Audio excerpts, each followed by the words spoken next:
Okay, thank you. Welcome. Thank you so much for being here. It's my pleasure to introduce to you Carlos Manuel Rodriguez, who is the CEO and chairperson of the Global Environment Facility. We're here for a media availability about the assembly, and we'll welcome your questions on all topics, and we'll just get started. Thank you so much, Laura, and what a pleasure to be here with all of you. My name is Carlos Manuel Rodriguez, and I'm the CEO and chairperson for the Global Environment Facility.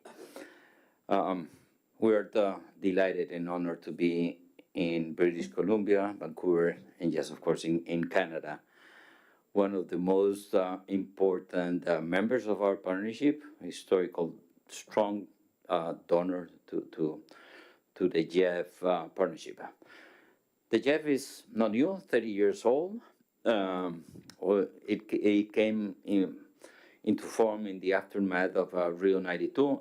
Our mandate is very simple, is financially supporting the developing countries in their effort to implement their commitments with the multilateral environmental organizations, climate change, biodiversity, land degradation, the chemical conventions, and nowadays we are also the financial facility for the new international agreement on conservation of biodiversity in the high seas. This is the first time ever that the GEF does the assembly in a donor nation. Historically, it has been done in a recipient nation because of, I will say, historical or even cultural elements, and I thought that it was important based on the crisis, the environmental crisis that we have outside here, not just here in Vancouver, but everywhere else in the planet, that we need to begin thinking out of the box and changing the way that we work. A month ago, I was in my home in Washington. I stepped out of my home, going to my office, and the haze out of the forest fires was unbearable. And I asked, what is going on? And they said, well, there's some huge forest fires in Canada. That was a month ago in Washington. A month later, I'm in Vancouver. I wake up and I'm unable to see at 8 a.m. the sun because of the haze of, guess what? Forest fires in Canada. This is the new reality. Climate change is not something of the future, it's something of today. And in that context, the GEF Assembly is extremely critical, so we can do a stop in our journey, see introspectively what works and what doesn't work, and be able to come up with broad ideas on how we can tackle the triple planetary crisis: loss of biodiversity, pollution, and climate change. This is an existential threat to humans activities, and to all different sectors. And the only financial mechanism that has the mandate to work across conventions is the GEF. This assembly needs to be the starting point of a new GEF paradigm in terms of how we mobilize financial resources, meaning that we need to redouble to increase the funding for developing countries without any exemption on any developing country, regardless of the income per capita, regardless of the vulnerability. But also, and most importantly, this is the moment where we need to accept that the GEF model, the mechanism that provides strategic funding to governments, has hit an end to it. Meaning that we will never revert what is happening outside this venue, this environmental crisis, if we think that the way forward is just providing more additional funding to governments. Yes, more additional funding to governments is critical, will be the center of what we do, and will be what I will be bringing here. But to make it efficient, the GEF needs to become the most important, relevant financial instrument for civil society. Today, we all recognize the role of civil society, We all recognize the important role of specific groups and minorities in the context of sustainability. But I ask myself, who's putting the financial resources behind that very beautiful political narrative? You can ask any organization, and we got here Max representing the youth of Latin America. Max, how many financial mechanisms and options do you have out there? Very limited. Nothing. The GEF being the most successful, impactful, multilateral financial mechanism strongly believes that we need to be able to provide strategic finance to the youth, to the indigenous communities, and to the women who are out there in the front line of what we do. So this is a complement. This is a holistic approach. We call it the whole of a society approach, as we do more integration across sectors. This is the assembly where the GEF needs to seriously talk about this new financial paradigm, increasing the flow of resources to governments, looking for more efficiency and effectiveness of what we do with governments, and bringing civil society at the same level of what we do with our other grantees. And this can be a really game changer. For the Canadian taxpayers, this is relevant and important because they are Canadian taxpayers has proven to us that they are committed, and they have been super consistent in providing strategic funding to the GEF for 3 decades. And it's our obligation to give a return to the Canadian taxpayers in terms of transparency, in terms of accountability, in terms of impacts and results. And my responsibility as the CEO of the GEF with the taxpayers, the Canadian taxpayers, is to be able to be here and express the new ideas by which we strongly believe that the GEF will be more impactful, and eventually we will be in a situation where we can be on track with those international environmental commitments. Without working with civil society, without working with the private sector, without us engaging with multilateral development banks and just concentrating in the work that we do with the executive branch, we'll never achieve the global goals and expectations. So this is the context.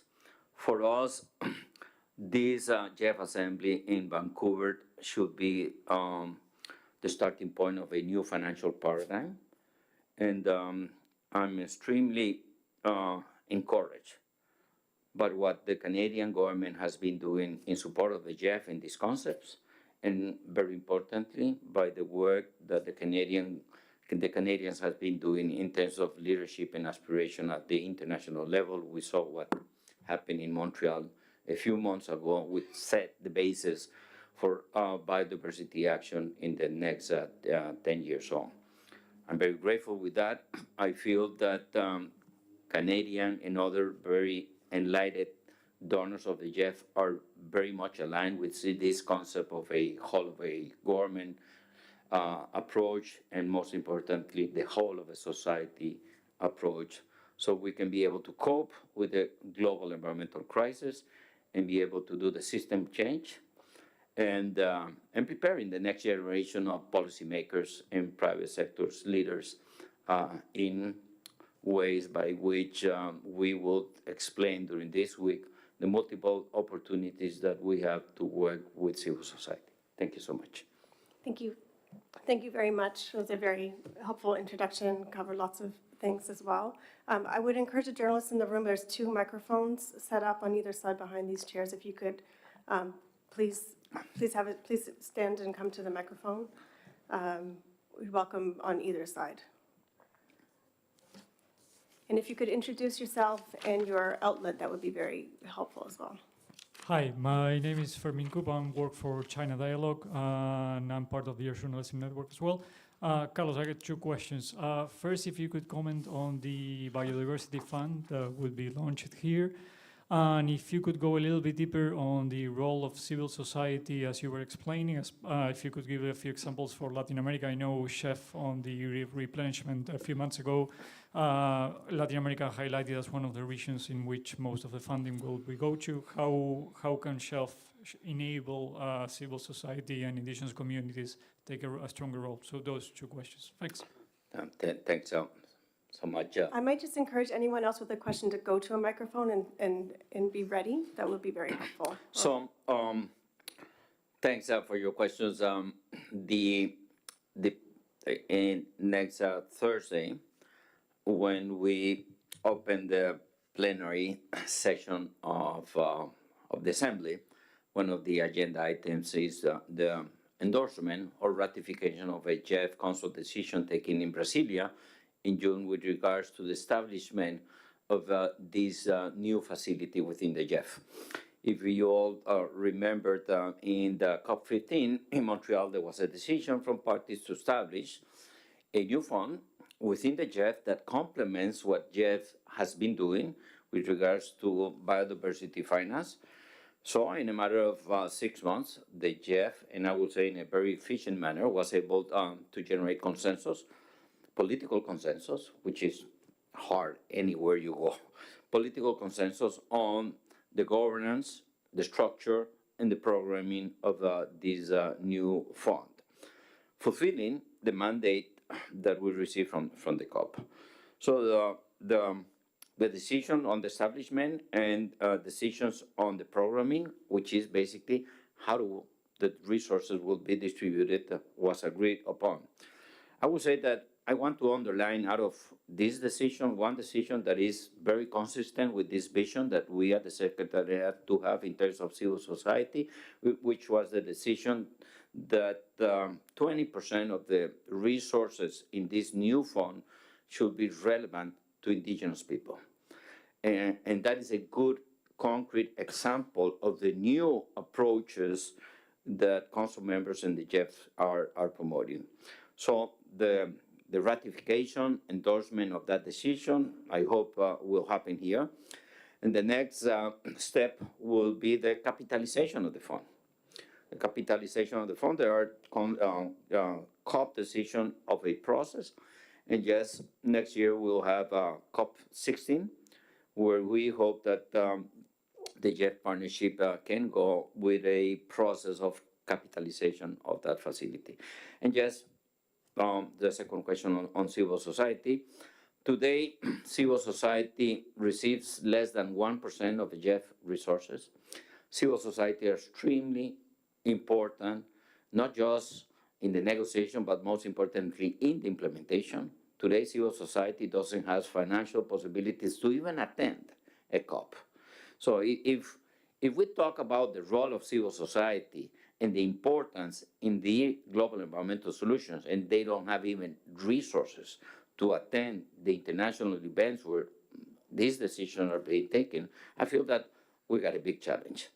So the goal, as I mentioned, is to create new ways by which the GEF can strategically support the youth, women, indigenous communities, and my expectation is that there is a broad consensus in this assembly to set some very specific targets, like the one that I mentioned, whereby the GEF should be mobilizing 10% of the GEF funding to directly to civil society by 2030. And directly, when I say the word access, direct access, it is meaningful and it's political complex, because today, anybody who wants to access the GEF resources should go through the government.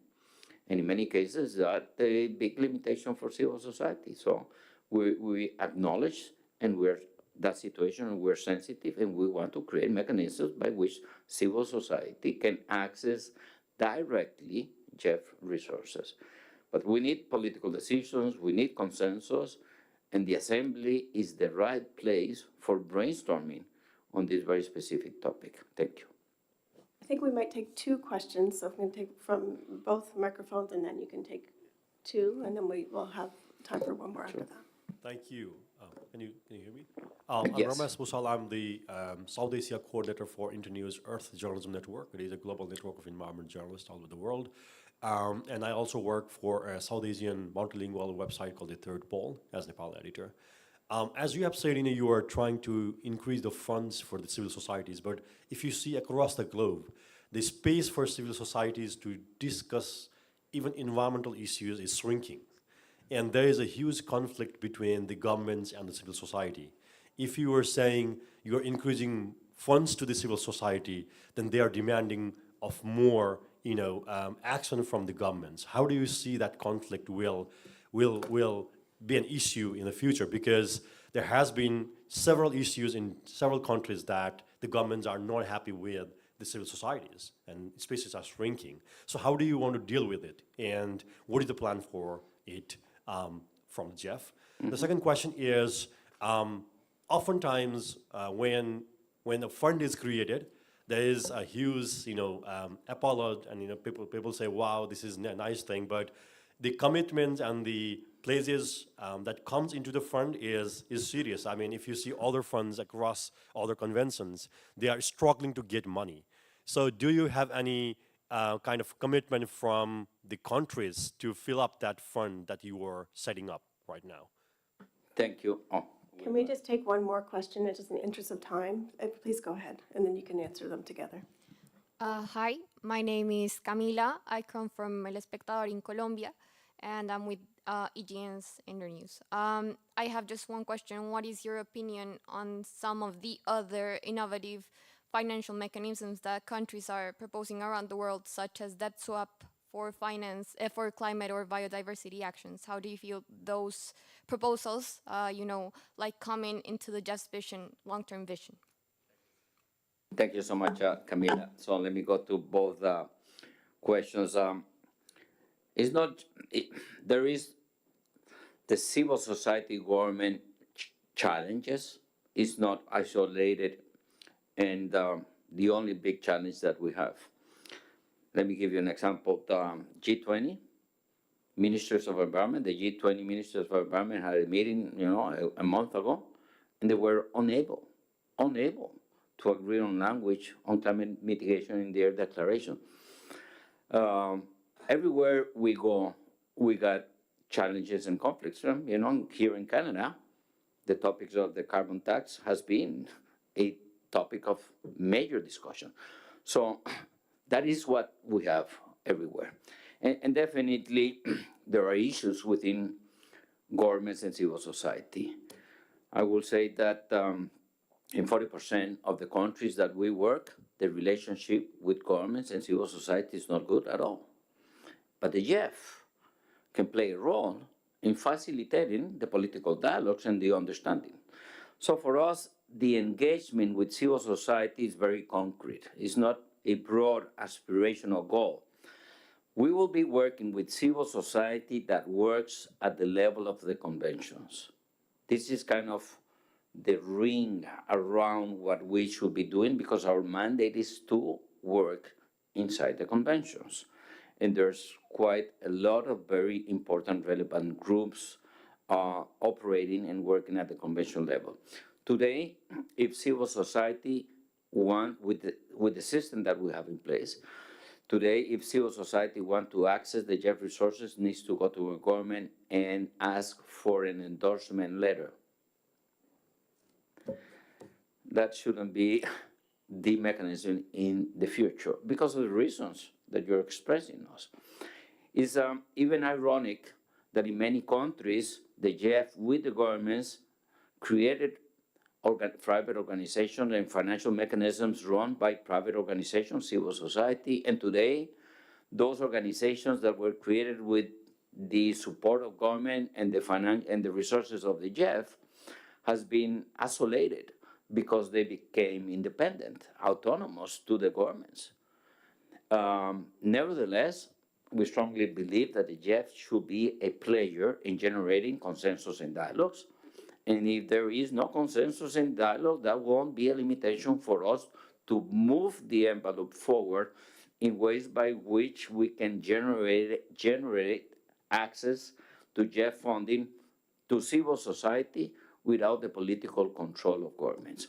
And it will be very challenging. It will be very challenging. You will hear government saying, that is not, Carlos Manuel, that is not a good idea. You will hear government saying, Carlos Manuel, you don't have the mandate to do that. But as an expert myself in sustainability, this is where we need to head. And I'm confident that we will be putting the evidence, the data, and the good ideas on the table so everybody agrees. For that to happen, we need to bring much more resources than what we provide today to governments, so governments don't feel that we are competing with them.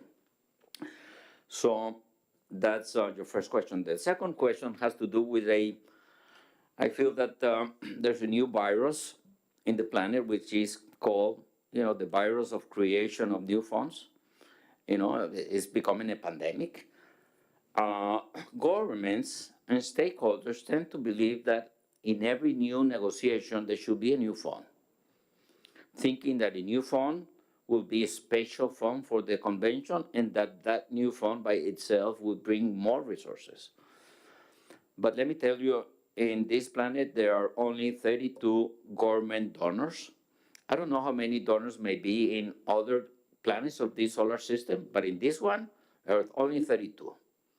So for those 32, it makes little sense to fragment the international financial architecture, and it makes sense to them in terms of impacts and results to concentrate and to be more efficient. And this is why the GEF family of trust fund becomes a very interesting option for governments. Because governments, donors, and let me bring the case of Canada, which you probably know much better than me. Canada, the government of Canada doesn't have an envelope for climate change, doesn't have an envelope for biodiversity, doesn't have an envelope for plastics, doesn't have an envelope for the chemicals. They got just one big envelope for ODA, for sustainability. So the GEF becomes a very attractive mechanism to Canada as we respond to multiple conventions, and the projects that we design aim to generate impacts across conventions. So today, as opposed to the past, and this is a big leap forward, the GEF looks to invest at the landscape level, across sectors, and across conventions. And this is our response to that tendency, which I call, the virus, of creating new funds, thinking that a new fund will immediately bring more resources. And there's, been a lot of frustration of some funds that were created, and there has been very little capitalization of the funds. From the technical point of view, the more integration, the higher the impacts. And this was a discussion that we had in COP15, and there was a reason why countries agreed to establish the new fund inside the GEF as opposed to create a new fund. As an expert in this field, I would say that the creation of a new fund will take 5 years, and to mobilize resources will take us 5 years, and we don't have 5 years. Look at the forest fires.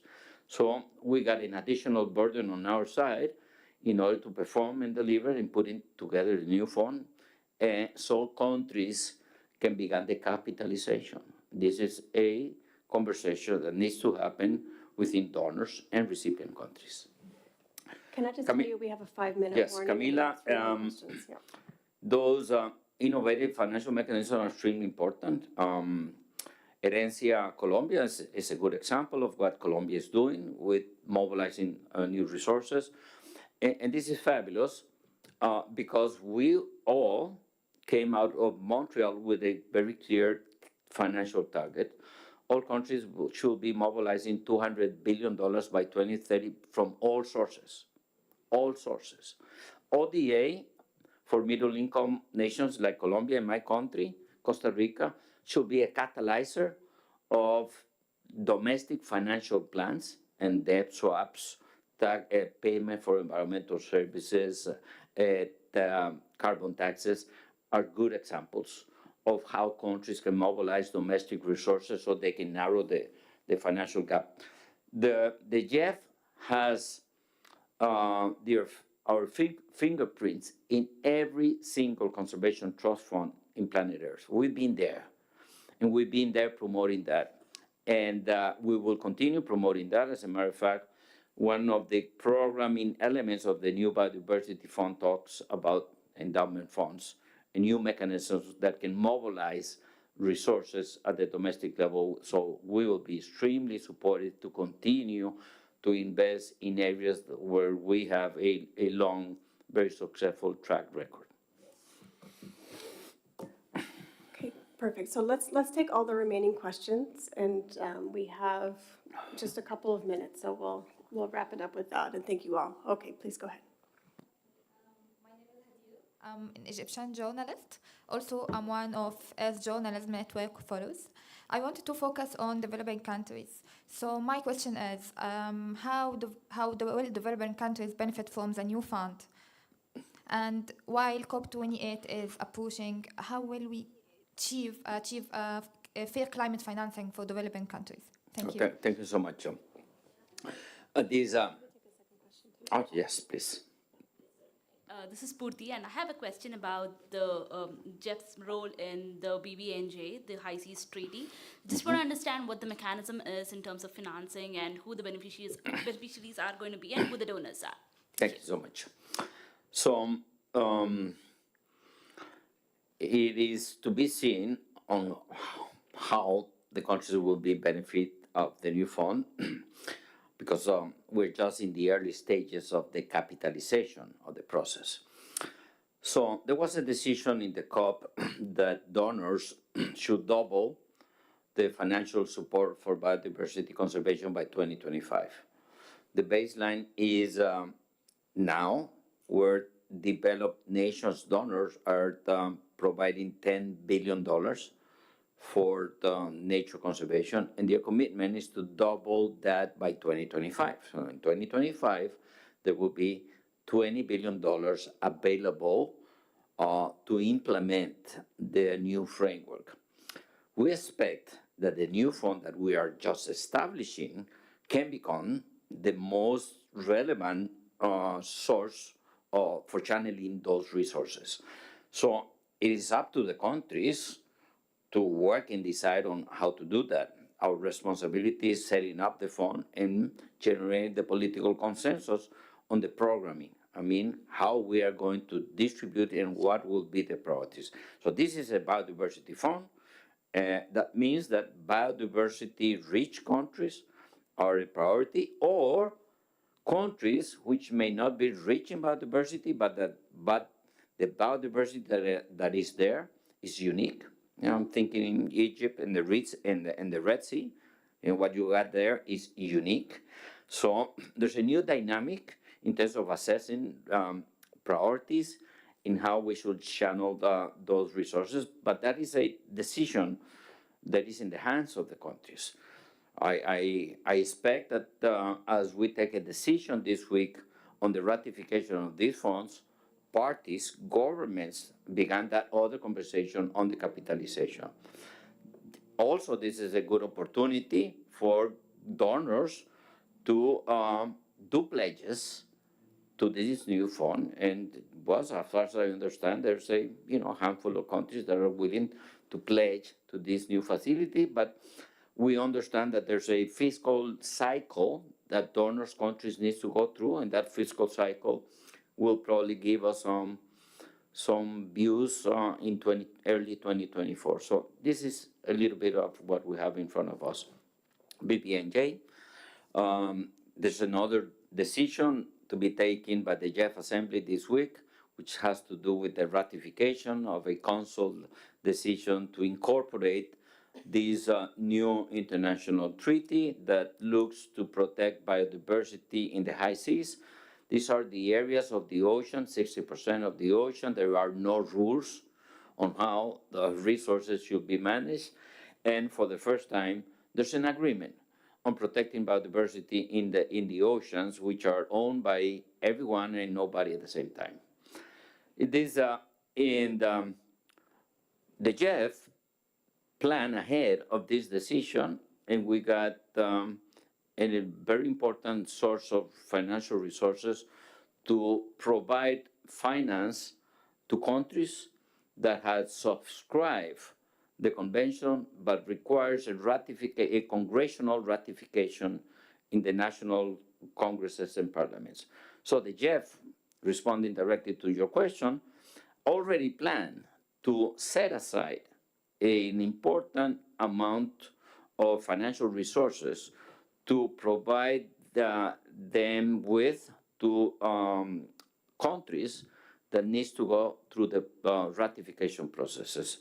I strongly believe that with that, the GEF will contribute into the enter into force of this new international environmental agreement, and we're very excited by the fact that we have this opportunity to support these countries in a new agreement. So the fact that we've been working for 30 years on the CBD and biodiversity conservation, and today 40% of the GEF resources are biodiversity relevant, the fact that we created a new fund on biodiversity, and on top of that, we got the BBNJ, it gives us the opportunity to present comprehensive, holistic ideas to governments to maximize the resources, achieving goals across these multiple conventions. Thank you. Okay, I think with that, we're out of time for today, but we really appreciate your presence and your questions and your presence here in Vancouver. So thank you very much for your time. Thank you very much for your time. Thank you, Laura. Thank you. See you throughout the whole week.